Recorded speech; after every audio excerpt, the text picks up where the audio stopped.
South ఇండియాలోని అతి తక్కువ ధరలకి రత్నాలను అందించే ఏకైక సంస్థ 6JVR. నమస్తే, నేను Keshav. Welcome to Suman TV. ఆంధ్రప్రదేశ్లో పెద్ద ఎత్తున ఐపీఎస్ అధికారుల బదిలీలు జరిగాయి. దీనికి కారణం ఏంటి? ప్రధానంగా గత కొద్ది రోజులుగా జరుగుతున్నటువంటి అనేక ఘటనలు, తిరుపతి తొక్కిసలాట ఘటన నుంచి అక్కడ కాకినాడలో seize the port, seize the ship అనేటువంటి ఇష్యూ వరకు జరిగినటువంటి ఉదంతాల్లో ముఖ్యంగా అధికారులు ఉదాసీనంగా వ్యవహరిస్తున్నారనేటువంటి ఆరోపణలు వచ్చాయి. ఈ నేపథ్యంలో ఈ బదిలీల వల్ల ఎక్కువ ప్రయోజనం కలిగింది ఎవరికి, ఏ జిల్లాపైన ఎవరు పట్టు సాధించారు? ఈ అంశాలను విశ్లేషించేటువంటి ప్రయత్నం చేద్దాం. మనతో పాటు చంద్ర శ్రీనివాస్ గారు, అనలిస్ట్. చంద్ర శ్రీనివాస్ గారు నమస్కారం అండి. ఒకేసారి ఇంతమంది ఆఫీసర్స్ని కొత్త సిఎస్ బాధ్యతలు తీసుకున్నాక ఆంధ్రప్రదేశ్లో బదిలీ చేయడం అనేది కొంత ఆసక్తి రేకెత్తించేది. ప్లస్ ఒక్కొక్కరిని ఊహించని విధంగా మార్చారు. సో ఈ పోస్టింగ్స్ చూస్తే అసలు ఎలా ఉన్నాయి? టోటల్ కాంబినేషన్స్, ఈ అడ్మినిస్ట్రేషన్ విషయంలో చాలా ఫెయిల్యూర్ ఉంది. కొంతమంది అధికారులు సహకరించడం లేదు. ఈ ఆరోపణలు విపరీతంగా వినబడ్డాయి ఈ మధ్య కాలం. వాటన్నిటికీ చెక్ పడుతుందా ఈ బదిలీలతో? తప్పకుండా అండి. ఎందుకంటే మీరు అన్నట్టు ఈ కూటమి వచ్చిన తర్వాత 6 నెలల తర్వాత పూర్తిగా పరిశీలించి ఇప్పుడున్న అధికారులు కొంతమందిని అంతకుముందు చేసిన వాళ్ళు ఉన్నారు, కొంతమంది ట్రాన్స్ఫర్ చేసిన వాళ్ళు ఉన్నారు.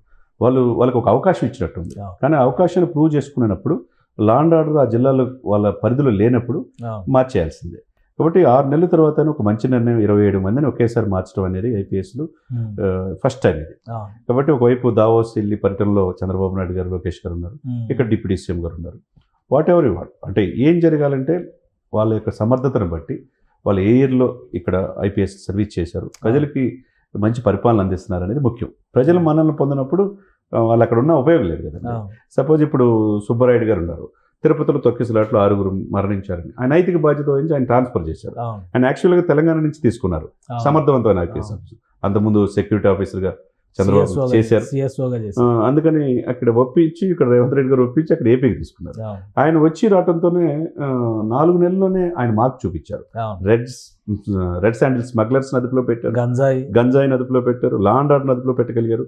కానీ అనుకోని దురదృష్టకరమైన సంఘటనలో 6 చనిపోయే దానికి నైతిక బాధ్యత వహించారు. ఆయన ట్రాన్స్ఫర్ చేశారు. సమర్థవంతమైన ఆఫీసరు వెళ్ళిపోయారు కదా, ఇక్కడ ఎక్కడ న్యాయం జరిగింది అనుకున్నారు చాలా మంది. కానీ మంచి పోస్ట్ ఇచ్చారు. ఇప్పుడు దాని మార్కు ఆయన్ని తీసుకురావడంలో పవన్ కళ్యాణ్ గారు ఎర్రచందనం రెడ్ శాండర్స్ టాస్క్ ఫోర్స్ గా ఆయన్ని చీఫ్ గా వేశారు. అవునండి, రెడ్ శాండర్స్ మొత్తం యాంటీ స్మగ్లింగ్ కి మొత్తానికి హెడ్ గా వేయటం అంటే చాలా ప్రాధాన్యత ఇచ్చినట్టే కదా.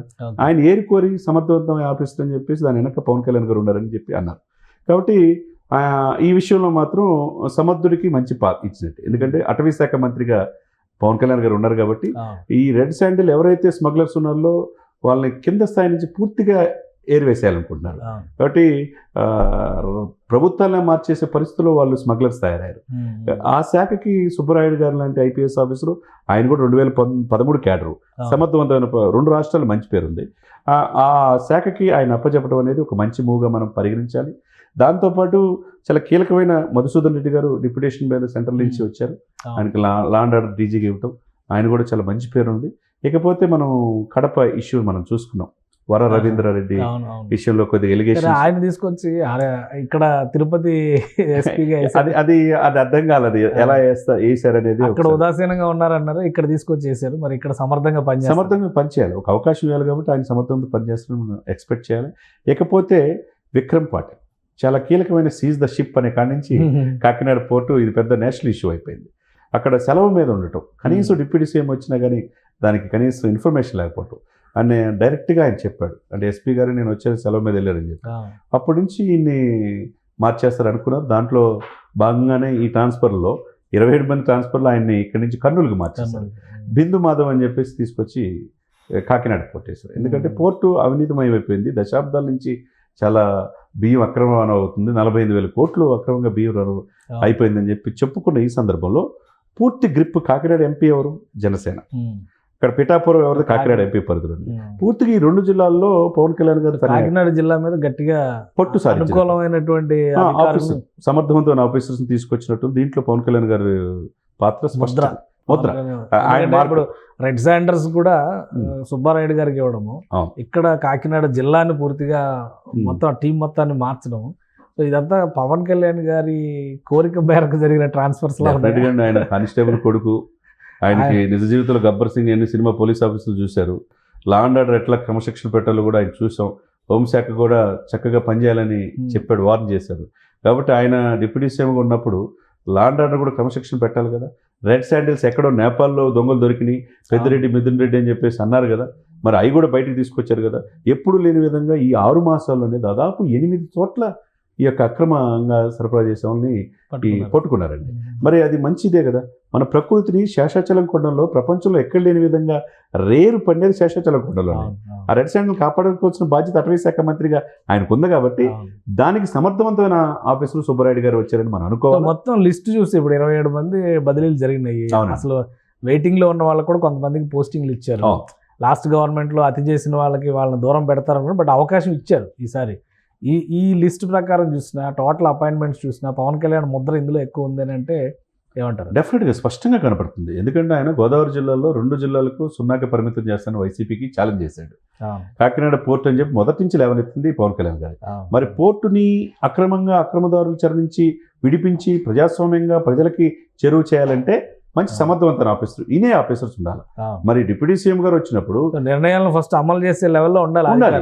ఆఫీసర్ సెలవు మీద వెళ్తే ఎటువంటి జవాబు చెప్తాం అంటే అకౌంటబిలిటీ లేదండి.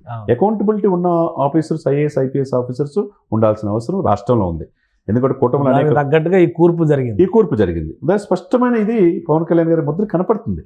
ఎందుకంటే గోదావరి జిల్లాలో చెప్పి చేశాడంటే గోదావరి జిల్లాలో ఎవరైతే ఎక్కువ మెజార్టీ వస్తే వాళ్ళే అధికారులు వస్తారు.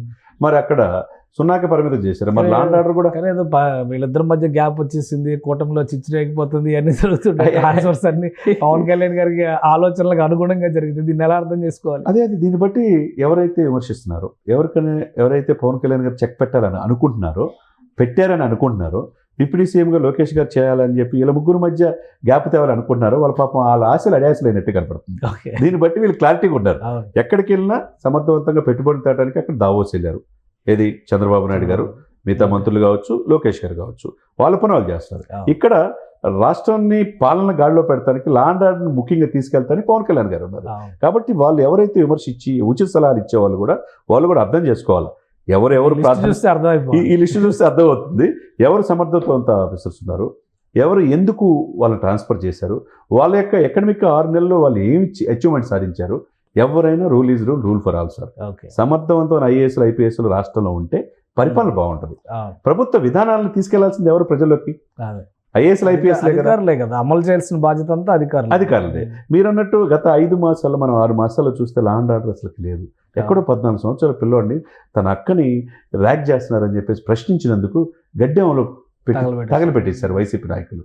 ఎక్కడ తలారి అనంతబాబు తెలుసు, దళితుడు డోల్ డెలివరీ చేశారు, గోరంట మాధవ్ తెలుసు, అంబటి రాంబాబు తెలుసు. వీళ్ళందరూ కూడా ఎవరు ఎన్ని అరాచకాలు చేశారో అద్దు వాపు లేకుండా పోయింది. ఎక్కడ కోడికత్తి కేసు కాడి నుంచి బాబాయ్ ఎత్తి కాసి రకరకాలుగా ఏంటి ఇది లా అండ్ ఆర్డర్ మనం ఉన్నామా లేదా అనే పరిస్థితి నుంచి ఇప్పుడిప్పుడే మరి 164 సీట్లు ఇచ్చినప్పుడు, 21 మంది ఎంపీలు ఇచ్చినప్పుడు సమర్థవంతంగా పాలించాల్సిన బాధ్యత కూటమికి ఉంది కదా. మరి కూటమికి చంద్రబాబు నాయుడు గారు అధినేతగా, ఇటు టీడీపీకి జనసేన అధినేత పవన్ కళ్యాణ్ గారు, అటు బీజేపీ ముగ్గురు కలిసి కలెక్టివ్గా వెళ్ళబట్టే ఈరోజు సమర్థవంతమైన ఆఫీసర్స్ రాష్ట్రంలో అన్ని జిల్లాలకి వేయటం జరిగింది అనమాట.